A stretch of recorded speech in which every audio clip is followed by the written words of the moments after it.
اعوذ باللہ من الشیطان الرجیم بسم اللہ الرحمن الرحیم الحمد للہ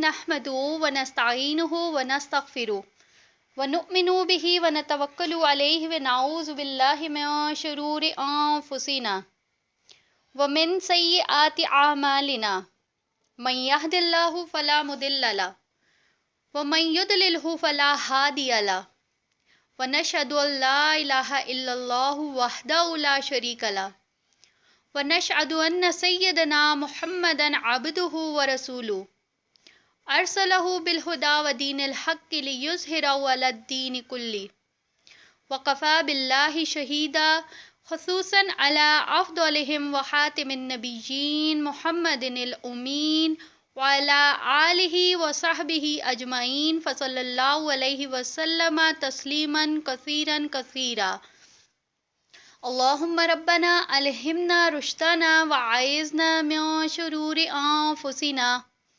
اللہم ارنا الحق حقا وارزقنا اتباعہ وارنا الباطل باطلا وارزقنا اجتنابہ اللہم ارحمنا بالقرآن العظیم واجعلہ لنا اماما وہدا ورحمہ اللہم ذکرنا منہ ما نسینا وعلمنا منہ ما جہلنا وارزقنا تلاوتہ آناء اللیل واطراف النہار واجعلہ لنا حجۃ یا رب العالمین آمین رب اشرح لی صدری ویسر لی امری واحلل عقدۃ من لسانی یفقہوا قولی ربی یسر ولا تعسر وتمم بالخیر وبک نستعین آمین یا رب العالمین۔ اچھا، الحمدللہ ہمارا ایک تو مجھے اس بات کی بہت زیادہ خوشی ہے کہ ہم لوگ بہت تیزی کے ساتھ ہم اپنا یہ جو سورہ بقرہ ہے اسی کمپلیشن کی طرف جو ہے وہ رواں دواں ہے، اور الحمدللہ بہت کچھ ہم لوگ بنی اسرائیل کے بارے میں پڑھ چکے ہیں، کافی ہمیں ان کے جو روش ہے اس کے بارے میں بھی، ان کی جو حرکات تھی، جو کچھ انہوں نے کیا، بہت حد تک ہم لوگ وہ پڑھ چکے ہیں۔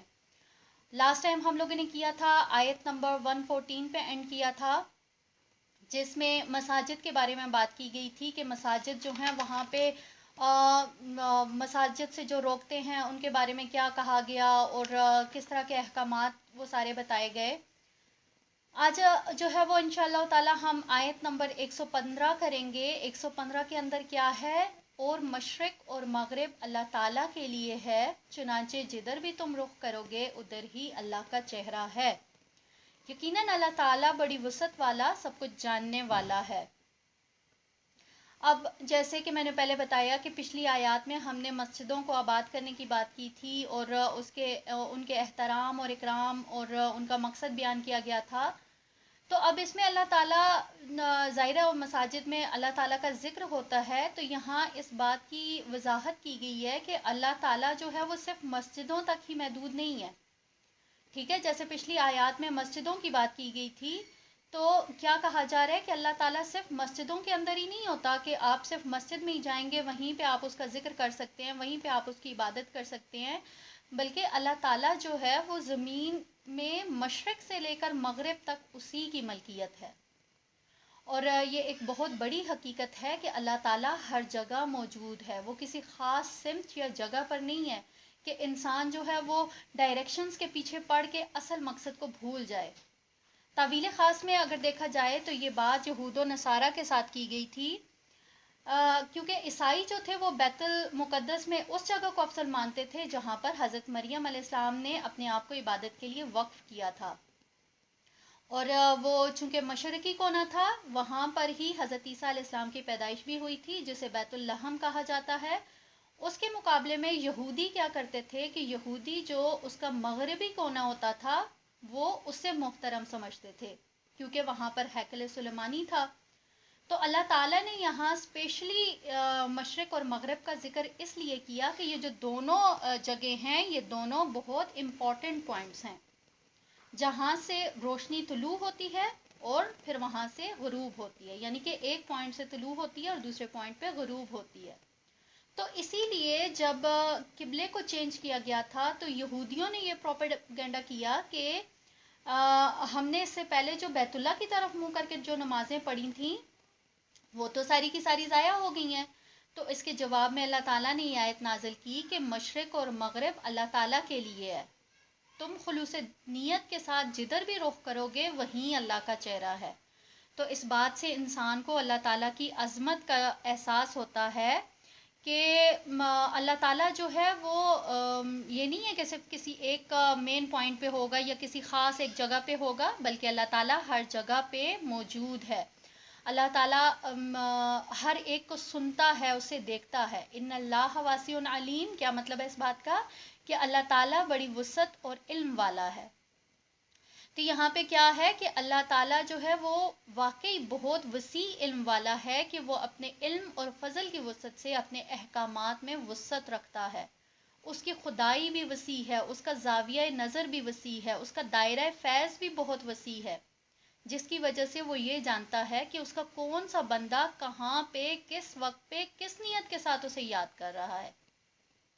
آگے دیکھتے ہیں آیت نمبر 116 ہے، وہ کہتے ہیں کہ اللہ کی اولاد ہے، وہ تو اس سے پاک ہے، بلکہ زمین اور آسمان کی تمام مخلوق اس کی ملکیت ہے اور ہر کوئی اس کا تابع دار ہے. اب یہاں پہ دیکھیں یہود و نصارہ کا ایک بہت بڑا گناہ وہ بیان کیا جا رہا ہے کہ انہوں نے اللہ تعالیٰ پر جو ظلم کیا، جو انہوں نے کیا کہا، سورہ توبہ کی آیت نمبر 30 ہے کہ یہود کہتے ہیں کہ عزیر اللہ کا بیٹا ہے. اسی طرح سے نصرانی کہتے ہیں کہ مسیح جو ہے وہ اللہ کا بیٹا ہے. صحیح بخاری کی حدیث نمبر 4482 ہے کہ اللہ تعالیٰ فرماتا ہے کہ ابن آدم نے مجھے جھٹلایا، حالانکہ اس کے لیے یہ مناسب نہ تھا. اس نے مجھے گالی دی، حالانکہ اس کے لیے یہ بھی مناسب نہ تھا. اس کا مجھے جھٹلانا تو یہ ہے کہ وہ کہتا ہے کہ میں اسے دوبارہ زندہ کرنے پر قادر نہیں ہوں، اور وہ میرے لیے اولاد بتاتا ہے. میری ذات اس سے پاک ہے کہ میں اپنے لیے کوئی بیوی یا پھر اولاد پاؤں. اسی طرح دیکھیں صحیح بخاری کی حدیث ہے، حدیث نمبر 7378 کہ کتنی تکلیف دہ بات سن کر اللہ تعالیٰ سے زیادہ صبر کرنے والا تو کوئی ہے ہی نہیں. اب مشرک کہتے ہیں کہ اللہ تعالیٰ اولاد رکھتا ہے، پھر بھی اللہ انہیں معاف کرتا ہے اور انہیں روزی دیتا ہے. یعنی اللہ تعالیٰ کی شان میں گستاخی کے باوجود بھی اللہ تعالیٰ انہیں رزق دیتا ہے. سبحانہ، سبحانہ کا کیا مطلب ہے؟ وہ پاک ہے، یعنی وہ ہر عیب سے پاک ہے، ہر کمال اس کی ذات کے لیے ہے. اس کی ذات، صفات اور اس کے حقوق میں کوئی بھی شریک نہیں ہے. ہر چیز اللہ تعالیٰ کی غلام اور مخلوق ہے. پھر اسے اولاد کی کیا ضرورت ہے؟ وہ تو خود ہر چیز کا وارث ہے نا، تو اسے تو وارث کی ضرورت نہیں ہے. بل لہو ما فی السماوات والارض، اور جو کچھ زمین میں ہے اور آسمان میں ہے سب اسی کا ہے. تو اس میں تو کوئی شک کی گنجائش بچتی نہیں ہے کہ اس زمین اور آسمان میں جو کچھ بھی ہے اللہ تعالیٰ اس کا وارث ہے. اسی نے کائنات کی ہر چیز کو مسخر کر رکھا ہے.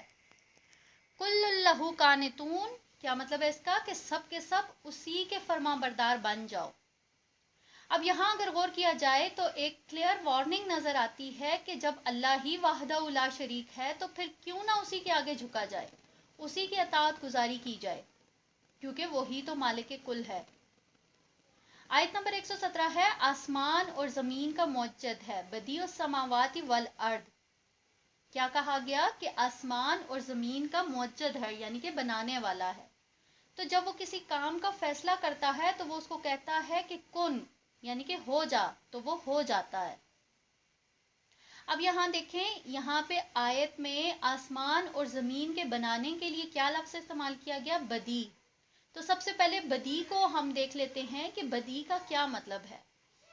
تو بدیع کا جو لفظ ہے اس کا مطلب ہے کہ کسی چیز کو نئے سرے سے پیدا کرنا، یعنی کسی نمونے کے بغیر کوئی چیز جو پہلے سے موجود نہیں تھی، یعنی اس کا کوئی سیمپل، کوئی اس کا سٹرکچر کچھ بھی نہیں تھا.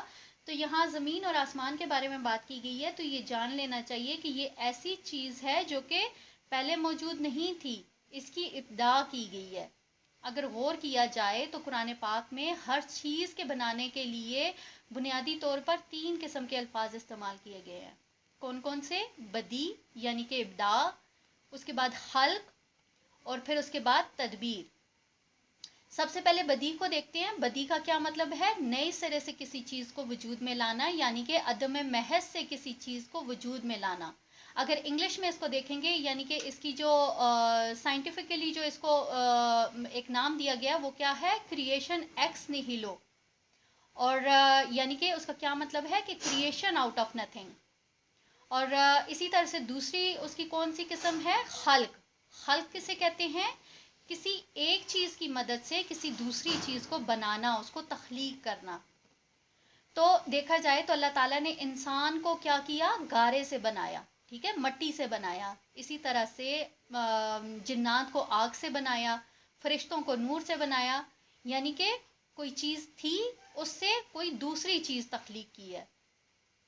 اسی طرح سے جو تیسری قسم میں نے بتائی وہ ہے تدبیر. تو تدبیر کیا ہے؟ یعنی کہ کسی کام کے لیے پہلے آپ کوئی پلاننگ کرتے ہیں جیسے، اور کہ کس طرح سے یہ کام کرنا ہے، اس کا پورا ایک سٹرکچر بنایا جاتا ہے، اس کے ہر چیز ذہن میں رکھی جاتی ہے، تو اس کو کیا کہا جاتا ہے؟ تدبیر. تو قرآن پاک میں 3 قسم کے یہ جو ورڈ ہیں کسی بھی چیز کے بنانے کے لیے، ان 3 ورڈز کو یوز کیا گیا ہے. تو یہاں اب یہ جو بدی کا لفظ استعمال کیا گیا، تو بدی کا کیا مطلب ہے کہ نئے سرے سے کوئی چیز بنانا. تو یہ جو ورڈ ہے بدی، اسی سے بدعت بھی نکلا ہے. یعنی کہ کیا مطلب ہو اس چیز کا؟ کہ کوئی نئی چیز پیدا کرنا جس کا پہلے وجود نہیں تھا. یعنی کہ دین میں نئے سرے سے کوئی چیز پیدا کرنا جو کہ پہلے نہیں تھی. اور الحمدللہ بدعت کے بارے میں بھی ہم لوگ بہت دفعہ بہت اچھے سے پڑھ چکے ہیں. آگے دیکھتے ہیں. وَإِذَا قَضَىٰ أَمْرًا، جب وہ کسی کام کا فیصلہ کرتا ہے. قضا کا کیا مطلب ہے؟ فیصلہ کرنا. یعنی اسی سے جو لفظ ہے قاضی، وہ بھی اسی سے نکلا ہے. تو قاضی کون ہوتا ہے؟ وہ جو فیصلہ کرتا ہے. تو یہاں پہ اللہ تعالیٰ نے اپنے لیے یہ ورڈ استعمال کیا کہ جب وہ کسی کام کے کرنے کا فیصلہ کرتا ہے تو جسٹ اتنا کہتا ہے کہ کن، لہو کن فیکون، تو وہ ہو جاتی ہے. آیت نمبر 118 ہے. اور بے علم لوگوں نے مطالبہ کیا کہ اللہ تعالیٰ ہم سے کلام کیوں نہیں کرتا، یا ہمارے پاس کوئی نشانی کیوں نہیں آتی. اس طرح اس سے پہلے لوگوں نے بھی مطالبہ کیا تھا. ان کے اور ان کے دل یکساں ہو گئے ہیں. بلا شبہ ہم نے یقین کرنے والوں کے لیے نشانیاں بیان کر دی ہیں. اس آیت پہ اگر غور کیا جائے تو یہاں پہ جو مخاطبت ہو رہی ہے وہ اہل مکہ سے ہو رہی ہے. اور یہ بتایا جا رہا ہے کہ یہ بھی اہل یہود کی طرح بالکل بے وقوفانہ باتیں کر رہے ہیں. جس طرح سے پچھلی آیات میں ہم نے یہود کا ذکر دیکھا تھا کہ انہوں نے اللہ تعالیٰ کے لیے اولاد کو ٹھہرایا، وہ بھی غلط تھا. اسی طرح سے انہوں نے اللہ تعالیٰ کو براہ راست دیکھنے کا مطالبہ کیا، اگرچہ وہ بھی غلط تھا. تو غور کیا جائے تو بنی اسرائیل کی ہمیشہ سے یہ عادت رہی ہے کہ جب بھی انبیاء کے مقابلے میں وہ لاجواب ہو جاتے تھے تو ہمیشہ آگے سے کوئی ایسی دلیل پیش کرتے تھے، ایسی کوئی ناممکن بات کہ جس کو سن کر اگلا بندہ سر پکڑ کے بیٹھ جائے. اب جو کمیونیکیشن اللہ تعالیٰ کی انبیاء اور رسولوں کے ساتھ ہوتی تھی وہ ایک عام انسان کے ساتھ تو نہیں ہو سکتی نا. لیکن ان کی ہمیشہ یہی فرمائش ہوتی تھی کہ جس طرح اللہ تعالیٰ آپ سے ہم کلام ہوتا ہے، ہم سے کیوں نہیں ہوتا؟ براہ راست جو ہے وہ ہمیں اپنے اوپر ایمان لانے کا حکم کیوں نہیں دیتا؟ یا پھر ہمارے پاس ایسے دلائل اور معجزات کیوں نہیں آتے جو یہ نبیوں کے پاس آتے ہیں؟ تو سیم جو اہل یہود کی روش تھی اسی طرح سے جو یہ اہل مکہ تھے، اب اس میں مشرکین بھی ہو سکتے ہیں، منافقین بھی ہو سکتے ہیں، تو وہ بھی نبی کریم صلی اللہ علیہ وسلم سے اس طرح کی ڈیمانڈ کرتے تھے کہ اللہ تعالیٰ ہم سے خود ہم کلام کیوں نہیں ہوتا ہے، یا ہمارے پاس کوئی اس طرح کی نشانی کیوں نہیں آتی ہے. سورہ فرقان کی آیت نمبر 7 اور 8 ہے کہ انہوں نے کہا کہ یہ کیسا رسول ہے کہ کھانا بھی کھاتا ہے، بازاروں میں بھی چلتا ہے، اس کے پاس کوئی فرشتہ کیوں نہیں بھیجا جاتا کہ وہ اس کے ساتھ ہو کے ڈرانے والا بن جائے. یعنی اب وہ کیا کہہ رہی ہیں کہ یہ تو بالکل ایک عام سا بندہ ہے، اب اس کے ساتھ کوئی ایک فرشتہ ہونا چاہیے جس کے ذریعے یہ لوگوں کو ڈرائے، یا اس کے پاس کوئی خزانہ ہی ڈال دیتا، یا اس کا کوئی باغ ہوتا یہ جس سے یہ کھاتا. اب دیکھیں کہ کس طرح کی ایک بات نبی کریم صلی اللہ علیہ وسلم کے بارے میں کی جا رہی ہے کہ یہ تو ہماری طرح سے ایک عام انسان ہے، تو جب اس کے پاس اگر اللہ تعالیٰ کی وحی آ سکتی ہے تو پھر ہمارے پاس کیوں نہیں آتی؟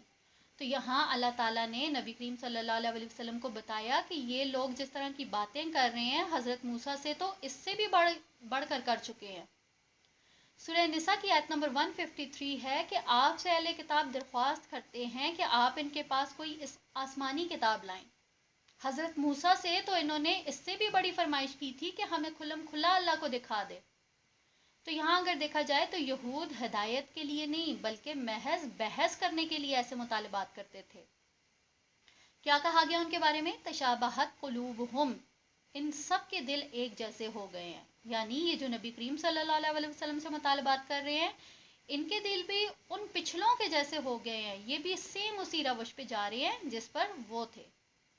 قد بین الآیات لقوم یوقنون، یقیناً ہم نے اپنی آیتیں صاف صاف بیان کر دی ہیں ان لوگوں کے لیے جو کہ یقین رکھتے ہیں۔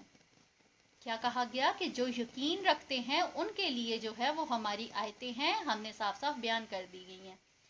اب اللہ تعالیٰ کیا فرما رہے ہیں کہ اگر ہر انسان انبیاء کی طرح پاک باز اور باصلاحیت ہو جاتا تو پھر تو نبی کو بھیجنے کی ضرورت ہی نہیں تھی نا۔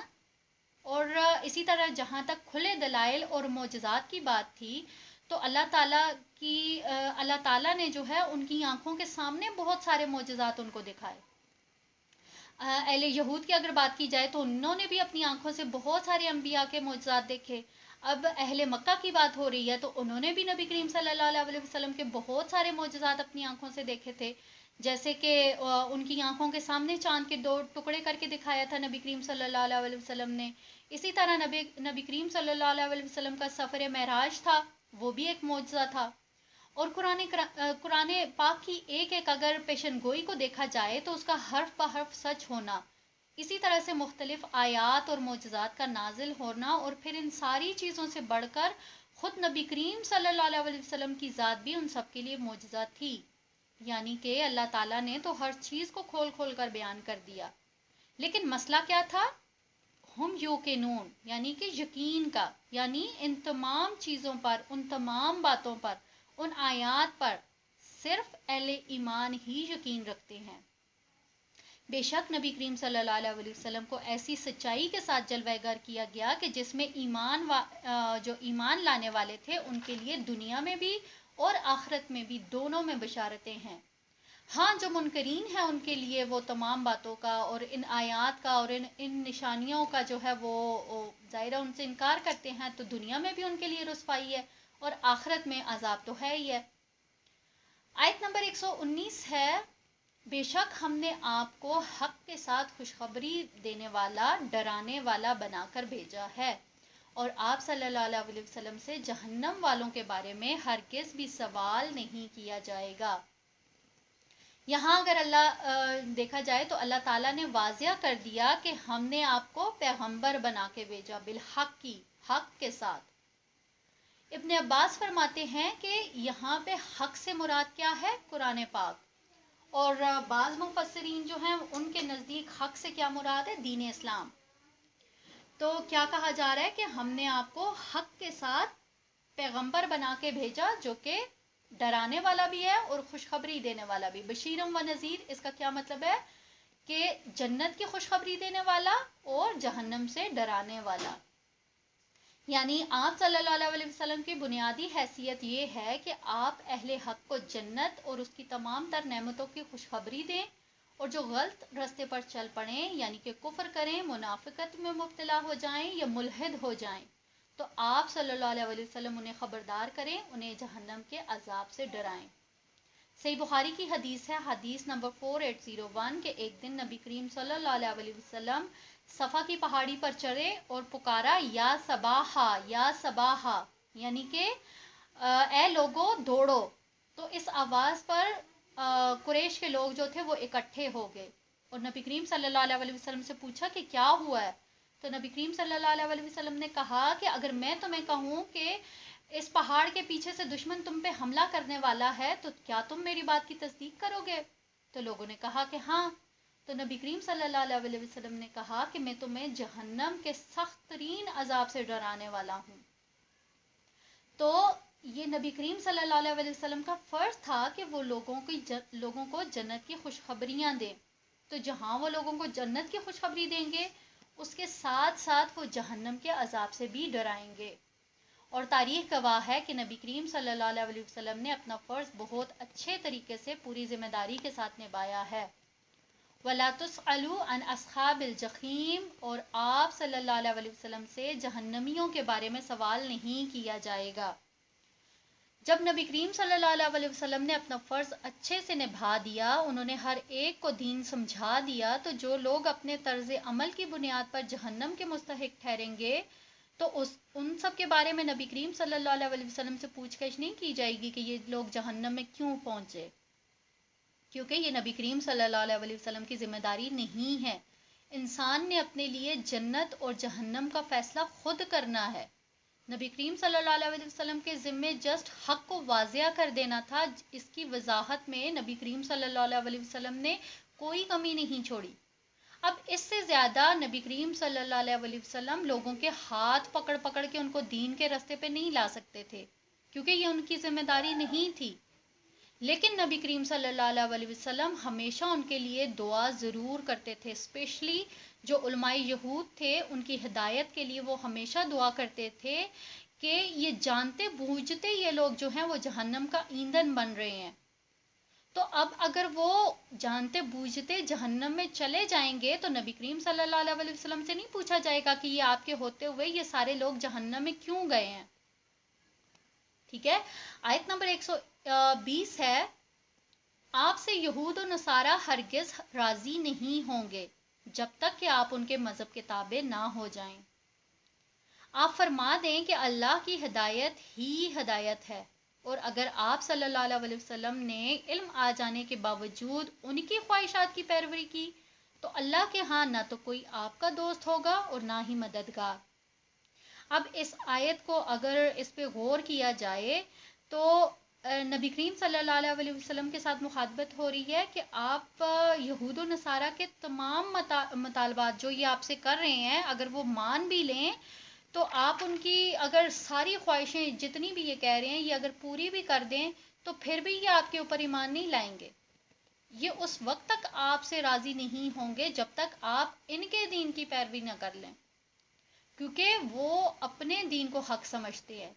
دیکھیں ہم نے یہ بہت اچھی طرح سے پڑھا کہ یہود جو تھے وہ اپنے دین کو سمجھتے تھے کہ یہ حق ہے اور یہ جو شخص ہے یہ تو کوئی جادوگر ہے، تو اب وہ کیا چاہتے تھے کہ یہ ہمارے دین یعنی کہ اہل یہود چاہتے تھے کہ ان کے دین کی پیروی کریں نبی پاک صلی اللہ علیہ وسلم۔ تو یہاں اس آیت میں یہود کی جو فطرت خبیثہ ہے اس کے بارے میں نبی کریم صلی اللہ علیہ وسلم کو آگاہ کیا جا رہا ہے کہ آپ ہرگز بھی ان سے اچھی امید نہ رکھیں، کیونکہ یہ آپ سے حسد کرتے ہیں اور یہ اہل ایمان سے بھی حسد کرتے ہیں۔ تو یہ کبھی بھی نہیں چاہیں گے کہ آپ جو ہے وہ دین کی آپ اپنے دین کی پیروی کریں۔ جس طرح مکہ کے اندر بہت سے مشرکین نبی کریم صلی اللہ علیہ وسلم کے پاس آتے تھے اور وہ کیا کہتے ہوتے تھے کہ کچھ تم ہماری مانو کچھ ہم تمہاری مانتے ہیں، یعنی کچھ دو اور کچھ لو والی پالیسی اختیار کر لیتے ہیں۔ تو وہاں پہ بھی نبی کریم صلی اللہ علیہ وسلم کو کمپرومائز کی آفرز دی جاتی تھی۔ تو یہاں مدینہ کے اندر بھی سیم ایسی سچویشن تھی کہ یہاں پہ بھی یہود یہی چاہتے تھے کہ آپ جو ہیں ان کے دین کی ان کے خواہشات کی پیروی کریں۔ اللہ تعالیٰ نے کیا کہا، قُلْ إِنَّ الْهُدَى اللَّهِ هُوَ الْهُدَى، تو آپ ان سے کہہ دے کہ یقیناً حقیقی ہدایت تو اللہ تعالیٰ کی ہدایت ہے۔ اب جیسے پہلے میں نے بتایا کہ یہود کیا سمجھتے تھے کہ وہ ہدایت پر ہیں، تو یہاں اللہ تعالیٰ نے کہا کہ اے نبی ان سے کہہ دیجئے کہ تم جس ہدایت کو ہدایت سمجھ رہے ہو وہ ہرگز بھی ہدایت نہیں ہے، بلکہ اصل ہدایت تو وہ ہے جس کی رہنمائی اور توفیق اللہ تعالیٰ جو ہے وہ عطا کرتا ہے۔ سورہ آل عمران کی آیت ہے، آیت نمبر 85، جو شخص اسلام کے سوا اور دین تلاش کرے اس کا دین قبول نہیں کیا جائے گا اور وہ آخرت میں نقصان پانے والوں میں سے ہوگا۔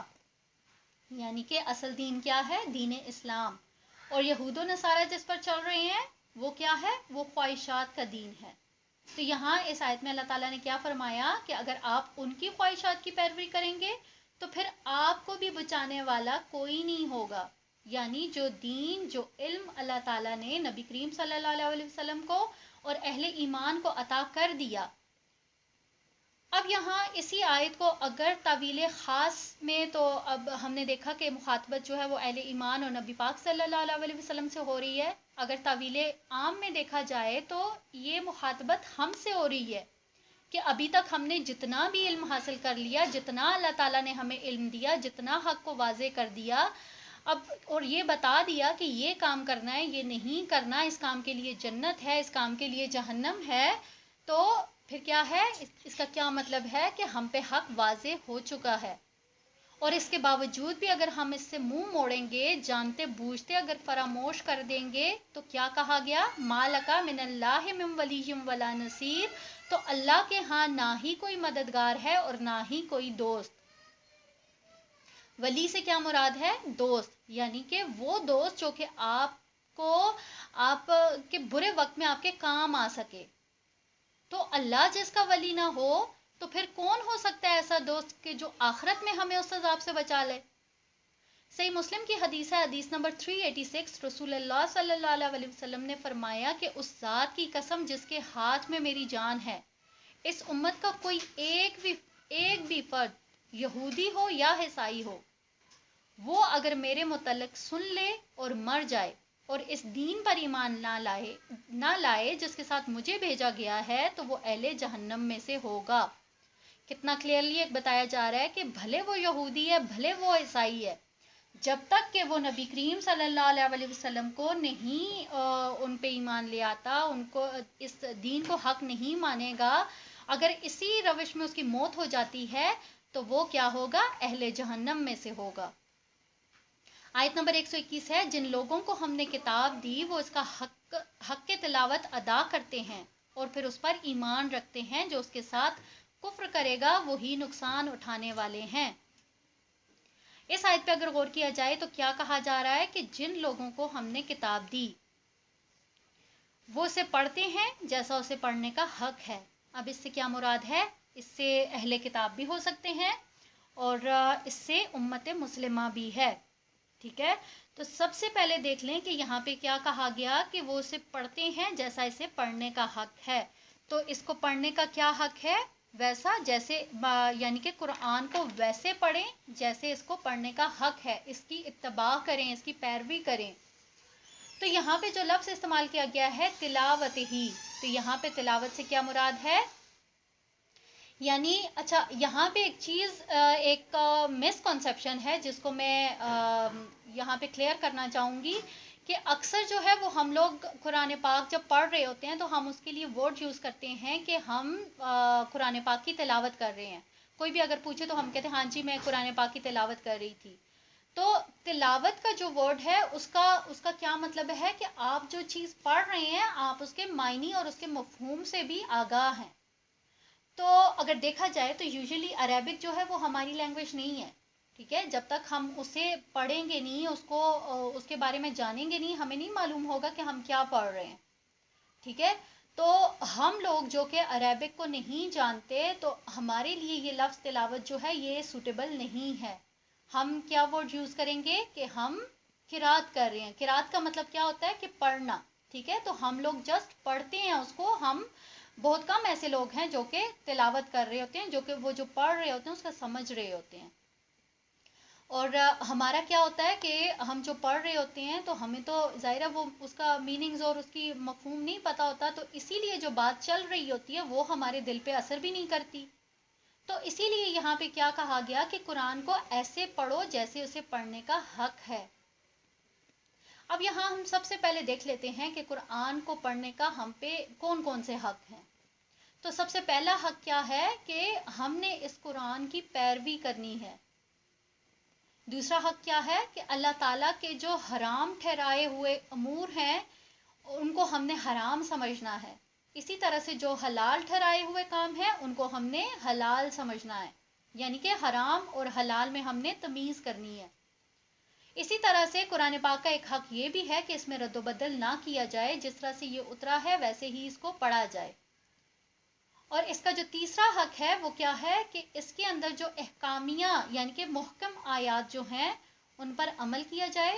یعنی جن آیات میں ہمیں کوئی حکم دیا جاتا ہے تو ہمیں اسے منوہن قبول کرنا ہے. ٹھیک ہے. اور اسی طرح سے جو اس کی متشابہات آیات ہیں ان پر ہمیں ایمان لانا ہے. صحیح مسلم کی حدیث ہے، حدیث نمبر 1814، رسول اللہ صلی اللہ علیہ وسلم جب بھی کبھی آیت رحمت سے گزرتے تو اللہ تعالیٰ سے رحمت کا سوال کرتے، جب بھی کبھی آیت عذاب تلاوت کرتے تو اللہ تعالیٰ کے سے عذاب کی پناہ مانگتے. تو آج اگر ہم یہ چیز سوچیں تو کیا ہمیں کبھی اس طرح سے فیل ہوا کہ ہم لوگ آیت عذاب سے گزر رہے ہیں، ہمیں اپنے لیے پناہ مانگنی چاہیے؟ ہمیں اگر کوئی خوشخبری والی آیت پڑھ رہے ہیں تو ہمیں اس کے اوپر اللہ تعالیٰ کا شکر ادا کرنا چاہیے. لیکن چونکہ ہم اس کو سمجھتے نہیں ہیں، عربک کو ہم اس طرح سے ہم قرآن پاک کی ٹرانسلیشن کو سمجھ نہیں پاتے، تو اس لیے ہم اس کا حق بھی صحیح طریقے سے ادا نہیں کر پاتے ہیں. تو یہاں کیا بتایا جا رہا ہے کہ حق تلاوت کیا ہے کہ جب جنت کا ذکر آئے گا تو جنت کا سوال کیا جائے، جب جہنم کا ذکر آئے تو جہنم سے پناہ مانگی جائے، کسی کام کے کرنے کا حکم آ جائے تو فوراً سے سر تسلیم خم کرنا چاہیے. اولئک یؤمنون بہ، یہی لوگ ہیں کتاب پر ایمان لانے والے. یعنی کہ جو لوگ کتاب پر ایمان لاتے ہیں، رسولوں پر ایمان لاتے ہیں. ایمان کے متعلق بھی ہم لوگ بہت ڈیٹیل کے ساتھ پڑھ چکے ہیں. آگے دیکھ لیتے ہیں. صحیح مسلم کی حدیث ہے 6853 کہ حضرت ابو ہریرہ سے روایت ہے کہ رسول اللہ صلی اللہ علیہ وسلم نے فرمایا کہ جب بھی کچھ لوگ اللہ تعالیٰ کے گھروں میں سے کسی بھی گھر، اب کون سے گھروں کی بات ہو رہی ہے؟ مسجد کی. ٹھیک ہے، تو مسجد میں اگر اکٹھے ہو کر اللہ تعالیٰ کی کتاب کی تلاوت کرتے ہیں اور ایک دوسرے کو پڑھاتے ہیں تو ان پر سکنیت نازل ہو جاتی ہے، یعنی کہ ان پر سکون نازل ہوتا ہے اور رحمت الہی انہیں اپنی آغوش میں لے لیتی ہے اور فرشتے ان پر سایہ فگن ہو جاتے ہیں. اب دیکھیں کہ کتنی بڑی ایک فضیلت ہے یہ قرآن، کہ اس کو پڑھنے اور پڑھانے والوں کے لیے کتنا ایک ان کے درجات ہیں، کتنا ان کو جو ہے وہ اللہ تعالیٰ کی رحمت ان کے لیے جو ہے وہ ان کو اپنی آغوش میں لے لیتی ہے. اسی طرح سنن ابو داؤد کی حدیث ہے 1464 کہ رسول اللہ صلی اللہ علیہ وسلم نے فرمایا کہ صاحب قرآن سے کہا جائے گا کہ پڑھتا جا اور چڑھتا جا، اور اسی طرح ٹھہر ٹھہر کے پڑھ جیسا کہ دنیا میں تو پڑھا کرتا تھا، اور جہاں آخری آیت ختم کرے گا وہیں تیرا مقام ہوگا. سبحان اللہ. دیکھیں کتنی خوبصورت بات کی گئی ہے کہ یہ کتنی بڑی نعمت ہے ہمارے پاس اللہ تعالیٰ کی، لیکن افسوس کہ ہمیں اس نعمت کی قدر نہیں ہے، ہم اس کو سمجھ ہی نہیں سکتے، ہم اس کا حق ہی نہیں ادا کر سکتے. تو یہاں آگے کیا کہا جا رہا ہے؟ وَمَن يَكْفُرْ بِهِ فَأُولَٰئِكَ هُمُ الْخَاسِرُونَ، اور جو اس کے ساتھ کفر کرتا ہے تو وہی نقصان اٹھانے والا ہے. اب یہاں دیکھا جائے تو ایک ہی آیت کے اندر ہمیں قرآن پاک کی وہ روش نظر آ گئی کہ جہاں پہ اچھائی کی بات ہوگی وہیں پہ برائی کی بھی بات ہوگی، جہاں پہ جنت کا ذکر ہوگا وہیں پہ جہنم کا ذکر بھی ہوگا. تو اسی آیت کے اندر جہاں پہ ہم نے شروع میں بہت مطلب ایک کوئی اچھی بات پڑھی، سکون والی فضیلت والی بات پڑھی، تو اسی کے اینڈ پہ کیا کہہ دیا گیا کہ جو کوئی اس کتاب کے ساتھ کفر کرے گا تو وہی نقصان اٹھانے والے ہیں. اب قرآن کے ساتھ کفر کیا ہے؟ اس کے احکامات کو نہ ماننا، اس کا حق ادا نہ کرنا، اس کی آیات کو جھٹلانا، یہ قرآن کے ساتھ کفر ہوتا ہے.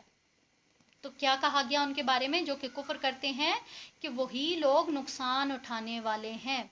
صحیح بخاری کی حدیث ہے، حدیث نمبر 6931 کہ نبی کریم صلی اللہ علیہ وسلم نے فرمایا کہ اس امت میں کچھ لوگ ایسے بھی پیدا ہوں گے کہ تم اپنی نماز کو ان کی نماز سے آگے حقیر جانو گے. یعنی کہ نبی کریم صلی اللہ علیہ وسلم اپنے صحابہ سے بیان فرما رہے ہیں کہ کچھ لوگ اس امت میں ایسے بھی آئیں گے کہ تمہیں اپنی نماز ان کی نماز کے آگے حقیر لگے گی، اور وہ قرآن پاک کی تلاوت بھی کریں گے مگر قرآن ان کے حلقوں سے نیچے نہیں اترے گا.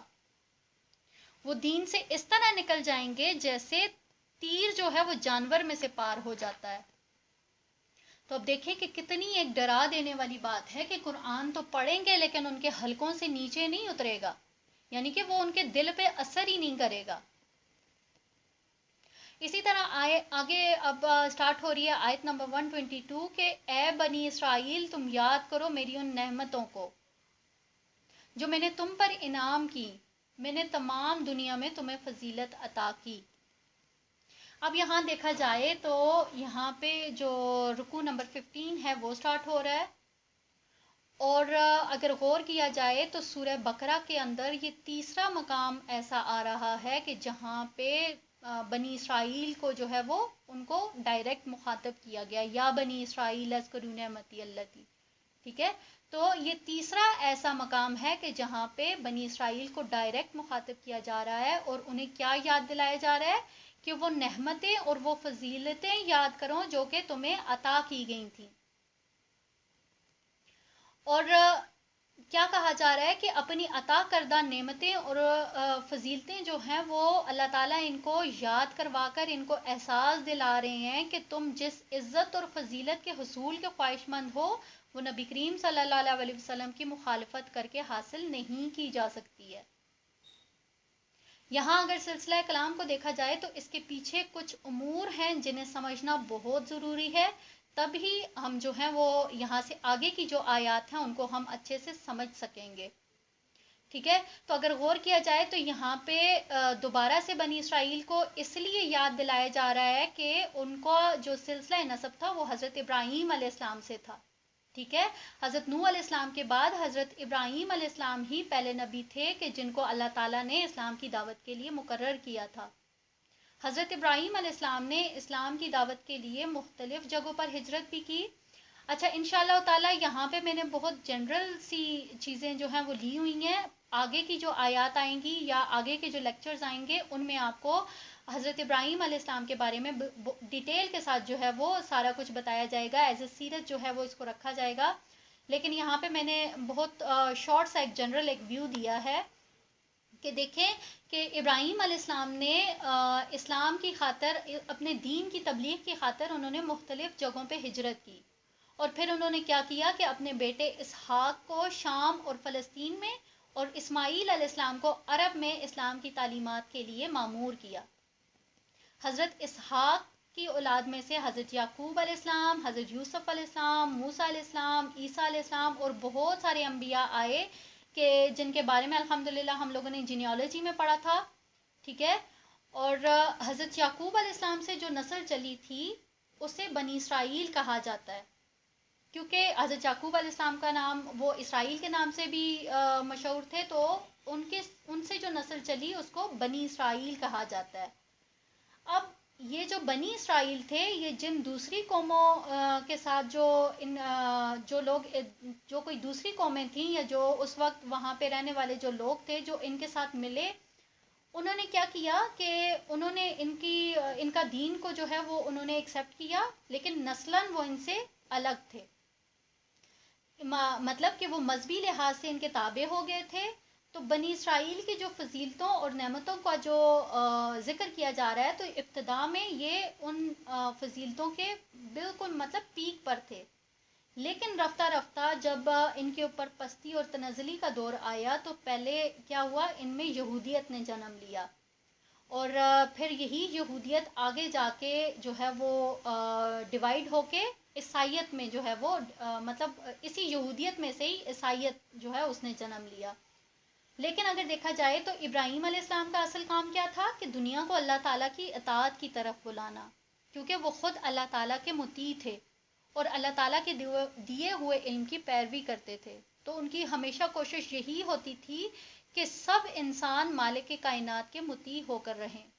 ان کی یہی خدمات تھیں کہ جن کے لیے انہیں جو ہے وہ دنیا کے امام اور پیشوا بنایا گیا تھا، اور پھر ان کے بعد یہ امامت کا جو منصب تھا ان کی نسل کو ملا جو کہ حضرت اسحاق علیہ السلام سے چلی تھی، اور جب یہ حضرت یعقوب علیہ السلام تک پہنچی تو ان کی نسبت سے ان کو جو ہے وہ بنی اسرائیل کہا گیا. تو اب اس میں کیا ہوا، یہ جو بنی اسرائیل تھا اس میں انبیاء ایک کے بعد ایک جو ہے وہ اللہ تعالیٰ نے بھیجے، اور وہ اس لیے کہ تاکہ وہ ان لوگوں کی، ان اقوام عالم کی وہ رہنمائی کریں. اور یہی وہ نعمت تھی جسے اللہ تعالیٰ جو ہے وہ بار بار ان کو یاد دلا رہے ہیں، اور اس آیت میں بھی اللہ تعالیٰ نے دوبارہ سے ان کو یاد دلایا کہ وَأَنِّي فَضَّلْتُكُمْ عَلَى الْعَالَمِينَ، کہ میں نے تمہیں تمام قوموں پر فضیلت دی. یعنی پچھلے جو 10 رکوع میں ہم نے جو ہے وہ بنی اسرائیل کے بارے میں پڑھا تو اللہ تعالیٰ نے کیا کیا، ان کو ان کا ہر جرم جو تھا ان کو وہ یاد دلایا، اور پھر ان کی وہ حالت کہ جو ان کی جب نزول قرآن تھا اس وقت تھی، وہ بھی ان کو بتائی. تو ساتھ ان کو یہ بھی یاد دلایا کہ تم ہماری اس نعمت کی ناقدری کر چکے ہو جو ہم نے تمہیں دی تھی، یعنی کہ تمہیں جو امامت کا منصب تمہیں دیا تھا اسے تم نے چھوڑ دیا. اور ان ساری باتوں کے بعد انہیں یہ بتایا گیا کہ یہ امامت جس کو تم سمجھ رہے ہو کہ یہ ہماری میراث ہے، تو یہ تمہاری وراثت میں نہیں تھی کہ ہر بار جو تھا یہ تمہیں ہی ملتی. تو تم لوگوں نے اللہ تعالیٰ کی آیات کے ساتھ آیات کا مذاق اڑایا، انہیں بدل دیا. تو لہٰذا اب یہاں پہ تم میں سے کوئی بھی اس امامت کا مستحق نہیں ہے. ساتھ میں ان کو یہ بھی باور کرایا گیا کہ ہم نے ابراہیم علیہ السلام کی جو دوسری شاخ تھی حضرت اسماعیل علیہ السلام، اس میں وہ رسول پیدا کیا کہ جس کے لیے ابراہیم علیہ السلام اور اسماعیل علیہ السلام دونوں نے مل کے دعا کی تھی. اب کیونکہ اس نبی کا طریقہ بھی وہی تھا جو کہ ابراہیم علیہ السلام کا، اسماعیل علیہ السلام کا، اسحاق علیہ السلام کا، یعقوب علیہ السلام کا اور دیگر انبیاء کا تھا، تو وہ سب اور جو ان کے جو فالوورز تھے، اب یہ جو نبی کریم صلی اللہ علیہ وسلم ہیں اور ان کے جو فالوورز ہیں وہ ان تمام انبیاء کی تصدیق کرتے ہیں جو کہ اس دنیا میں اللہ تعالیٰ کی طرف سے آئے تھے، اور وہ ایک ہی خدا کی اطاعت کی دعوت بھی دیتے تھے. تو لہٰذا اب امامت کے مستحق کون ہیں؟ وہ صرف اور صرف یہ لوگ ہیں جو کہ اس دین کی پیروی کر رہے ہیں، اور ساتھ میں ان کے جو فالوورز ہیں جو کہ اس نبی کی پیروی کر رہے ہیں. تو یہاں پہ آیت نمبر 123 ہے، اور ڈرو اس دن سے کہ جب کوئی کسی کے ذرا کام نہ آئے گا اور نہ کسی سے کوئی فدیہ قبول کیا جائے گا، اور نہ ہی کوئی سفارش آدمی کو فائدہ دے گی، اور نہ ہی مجرموں کو کہیں سے مدد پہنچے گی. یہاں پہ اب کیا ہے کہ اب اہل کتاب کو اللہ تعالیٰ قیامت کے دن سے ڈرا رہے ہیں کہ جتنے انہوں نے گناہ کیے ہیں، اللہ تعالیٰ کے کلام کے ساتھ جو کچھ کیا، اور پھر ان سارے گناہوں سے بڑھ کر جو انہوں نے نبی کریم صلی اللہ علیہ وسلم کی تکذیب کی، ان کو ماننے سے انکار کیا، تو ان سب گناہوں پر اللہ تعالیٰ انہیں یہ احساس دلا رہے ہیں کہ اس دن سے ڈرو کہ جس دن کوئی کسی کے کام نہ آئے گا اور نہ ہی کسی کا کوئی فدیہ یا کوئی سفارش قبول کی جائے گی. کیونکہ بنی اسرائیل میں آخرت کو لے کر بہت سارے مسکنسیپشنز پائے جاتے تھے کہ کوئی ہوگا جو کہ ہمارے بدلے میں کام آ جائے گا، یا پھر کسی کی سفارش ہمارے حق میں کام آ جائے گی. تو سیم جیسے اگر اس بات کو اگر میں آپ کو اگزامپل کے تھرو سمجھاؤں، تو جیسے تعویل عام میں دیکھیں، آج اگر کوئی بڑا انسان، کوئی پیسے والا انسان اگر کوئی گناہ کرتا ہے، کسی گناہ کا مرتکب ہو جاتا ہے، تو وہ اپنی جان کیسے چھڑا لیتا ہے؟ کوئی رشوت یا سفارش دے کے. ٹھیک ہے، وہ کوئی بھی سفارش کروا کے کسی بڑے، اپنے سے بھی کسی اونچے عہدے کے بندے سے سفارش کروا کے وہ اپنی جان چھڑا لیتا ہے. تو سیم یہی روش جو تھی یہ بنی اسرائیل کی بھی تھی، وہ بھی یہی سوچ رہے تھے کہ آخرت میں جو ہے وہ ہم بھی کسی نہ کسی طرح سے اپنی جو ہے وہ جان چھڑا لیں گے. تو یہاں اللہ تعالیٰ نے بالکل ایک کلیئرلی ایک کہا کہ وہ جو دن ہوگا اس دن نہ تو کسی کی کوئی سفارش کام آئے گی، نہ ہی کسی کا کوئی فدیہ قبول کیا جائے گا، اور نہ ہی جو ہے وہ کوئی ایسی چیز جو کہ آپ کو فائدہ پہنچا سکے گی. ٹھیک ہے، یعنی کہ کوئی ماں ایسی نہیں ہوگی کہ جو اپنے جگر گوشے کو اگر وہ جہنم میں جا رہا ہوگا تو اس کو بچا لے. کوئی باپ ایسا نہیں ہوگا کہ جو اپنے بیٹے کو جو ہے وہ بچا لے گا. دیکھیں ادھر دنیا میں اگر بات کی جائے تو اگر کسی کا کوئی بیٹا اگر کسی پریشانی میں مبتلا ہو جاتا ہے یا کوئی گناہ کر بیٹھتا ہے، تو اس کو اس سے آزادی دلوانے کے لیے، اس کی جان چھڑوانے کے لیے ماں باپ کس حد تک چلے جاتے ہیں. تو یہاں پہ ایک مثال دی جا رہی ہے کہ کوئی ماں ایسی نہیں ہوگی کہ اگر وہ خود جنت میں آ گئی یا اس کا بیٹا جہنم میں جا رہا ہے تو وہ اس کو چھڑا لے. یعنی کہ کسی کی کوئی سفارش، کوئی اثر و رسوخ کچھ بھی کام نہیں آئے گا. اسی لیے تو نبی کریم صلی اللہ علیہ وسلم نے حضرت فاطمہ رضی اللہ عنہا کو نصیحت کی تھی. صحیح بخاری کی حدیث ہے، حدیث نمبر 4771، کہ اے محمد کی بیٹی فاطمہ، اے عبد المطلب کی بیٹی صفیہ، اور اے عبد المطلب کی اولاد، میں تمہارے لیے اللہ کے ہاں کسی چیز کا مالک نہیں ہوں. ہاں البتہ اگر میرے مال میں سے چاہو تو مجھ سے مطالبہ کر سکتے ہو. تو یہاں پہ اگر دیکھا جائے تو جب نبی کریم صلی اللہ علیہ وسلم اپنے جو ان کی جو لخت جگر تھی، اپنی جو عزیز ترین بیٹی، اب اس کو اگر ان کو نہیں چھڑا سکتے تو پھر ہم یا بنی اسرائیل، پھر ہم کس زمرے میں آتے ہیں؟ اسی طرح سے دیکھ لیں سورہ نجم کی آیت نمبر 26 ہے، اور بہت سے فرشتے آسمانوں میں ہیں کہ جن کی سفارش کچھ بھی نفع نہیں دے سکتی، مگر یہ اور بات ہے کہ اللہ تعالیٰ اپنی خوشی اور اپنی چاہت سے جس کے لیے چاہے اسے اجازت دے دے. یعنی کہ اس دن کوئی کسی کی بھی سفارش کام نہیں آئے گی. صرف یہ ہے کہ اللہ تعالیٰ اپنی مرضی یا اپنی چاہت سے کسی کو چھوڑ دیں تو چھوڑ دیں، ادروائز کوئی کسی کے لیے کوئی سفارش کچھ بھی نہیں کر سکتا. اسی طرح سورہ معارج کی آیت نمبر 11 to 15 ہے، اس کا ترجمہ دیکھیے کہ مجرم چاہے گا کہ اس دن بیٹوں کا فدیہ دے کر عذاب سے بچ جائے، اور اپنے بھائی اور اپنی بیوی اور اپنے اس کنبے کا کہ جو اسے پناہ دیا کرتے تھے، اور جو کچھ بھی زمین میں ہے سب کچھ بھی دے کر اگر نجات پالے، ایسا ہرگز نہیں ہوگا. اس بات پہ اگر غور کیا جائے تو سیم وہی بات جو پیچھے میں نے بیان کی ہے کہ جس طرح سے دنیا میں آج ہم اپنا سب کچھ لٹا کے اپنے کسی عزیز ترین کو کسی مشکل سے بچانے کی کوشش کرتے ہیں نا، تو آخرت میں ایسا کچھ بھی نہیں ہوگا. سورہ زخرف کی آیت نمبر 67 ہے کہ اس دن گہرے دوست بھی ایک دوسرے کے دشمن بن جائیں گے سوائے پرہیزگاروں کے.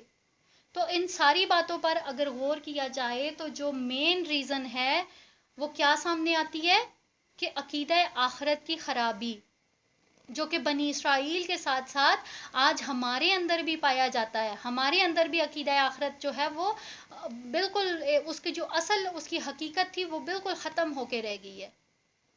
آج کے انسان کی سرکشی، اسلام سے بغاوت، اگر اس کو انڈیویجولی دیکھ لیں یا کولیکٹیولی دیکھ لیں تو ہم کیا کر رہے ہیں، ہمارے اعمال کیا ہیں، کتنی غیر ذمہ داری ہے، اور اس کے ساتھ دنیا پرستی اور خواہش پرستی، یہ سب کچھ کیا ہے، یہ صرف اور صرف عقیدہ آخرت کی خرابی کی وجہ سے ہے. جب تک ہمارا آخرت کے بارے میں عقیدہ پختہ نہیں ہوگا، ہم کبھی بھی رائے راست پر، ہم کبھی بھی اس رستے پر ثابت قدمی سے نہیں کھڑے ہو سکتے ہیں، کیونکہ عقیدہ آخرت ہی ہوتا ہے جو کہ ایک انسان کو گناہوں سے بچاتا ہے. بارک اللہ لی ولکم فی القرآن العظیم ونفعنی وإیاکم مما فیہ من الآیات والذکر الحکیم وتقبل منی ومنکم تلاوتہ انہ هو الغفور الرحیم. سبحانک اللہم وبحمدک اشہد ان لا الہ الا انت استغفرک واتوب الیک. جزاکم اللہ خیرا کثیرا واحسن الجزاء فی الدنیا والآخرہ.